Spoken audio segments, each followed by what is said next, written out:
Doctor Babasaheb Ambedkar भवनाच्या कामाकडे लक्ष देण्यासाठी कुणीही अधिकारी व कुठलेही कार्यकर्ते या कामात लक्ष घालण्यात दिसत नाहीत। 27 कोटीच्या कामावर फक्त 2 गवंडी 2 लेबर आहेत। कामावर कुठलाही सुपरवायझर कुठलाही अधिकारी फिरकत नसल्याचा धक्कादायक प्रकार समोर आला आहे। फक्त आंबेडकर भवनाच्या कामाचा निधी कशा पद्धतीने उडवायचा व इतरत्र ठिकाणी हलवायचा असे काम चालू आहे। आंबेडकर भवनासाठीचा जवळपास 10 कोटी निधी हा इतरत्र वळवण्याचे काम चालू असल्याचे समोर आले आहे।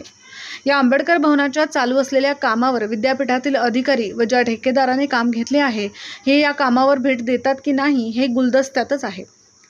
या आंबेडकर भवनाच्या इमारतीच्या कामावर पाहणी केली असता तिथे फक्त 2 गवंडी 2 लेबर काम करताना आढळून आले आहेत।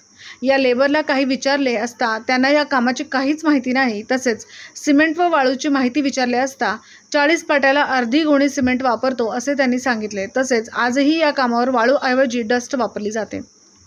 काही विद्यापीठात काही कामावर वाळू वापरतात, फक्त आंबेडकर भवनाच्या इमारतीलाच का वाळूऐवजी डस्ट वापरतात? जवळच 2 किलोमीटर अंतरावर शासकीय वाळूचा डेपो आहे, तिथूनच वाळूने भरलेले डंपर सर्रासपणे जाताना दिसतात। तसेच केबिनमध्ये कोणीही सुपरवायझर व कुठलाही कर्मचारी त्या ठिकाणी हजर राहत नसल्याचे लक्षात आले आहे।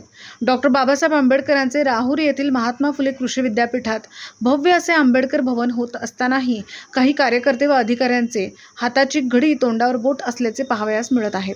ज्या डॉक्टर बाबासाहेब आंबेडकरांनी सर्व जाती धर्माच्या लोकांना संविधानाचा अधिकार दिला, आज त्याच डॉक्टर बाबासाहेब आंबेडकरांच्या आंबेडकर भवनाच्या इमारतीसाठी न्याय मागणीची वेळ आली आहे। देशासाठी अमूल्य संघर्ष करणारे तसेच भारतीय संविधान निर्मात्याच्या भवनाच्या कामामधील होत असलेल्या या भ्रष्टाचारावर भीमसैनिक गप्प का आहेत असा प्रश्न नक्कीच पडला आहे। दीपक मकासरे सह न्यूज 14 राहुरी कृषि विद्यापीठ। जेसीबी में कितना लिमिट डालते हैं? कोई लिमिट है कि उसका? जेसीबी का अंदाज पे डाला ना तुमने? नहीं, इधर से नीचे से डाला है ना ऊपर हम लोग के लिए, फिर इसको माल बनाते हैं। अरे माल बनाते हैं मगर कोई गिनती नहीं उसकी, कुछ नहीं है, कैसे डाला उसने? इधर एक मिक्स है ना उसको। ठीक है, ये कब डाला है? 2-3 दिन का माल है वो, सुबह का नहीं, 2-3 का दिन का ही। ये 1 महीना भर हो गया। 1 महीना हो गया है ना? 1 महीना का माल आहे पूरा। अब सिमेंट त्याची पूर्ण गॅरंटी उडून गेली। 1 महीना भर एक महिन्यापूर्वी टाकलेली आहे ना त्यांनी ती।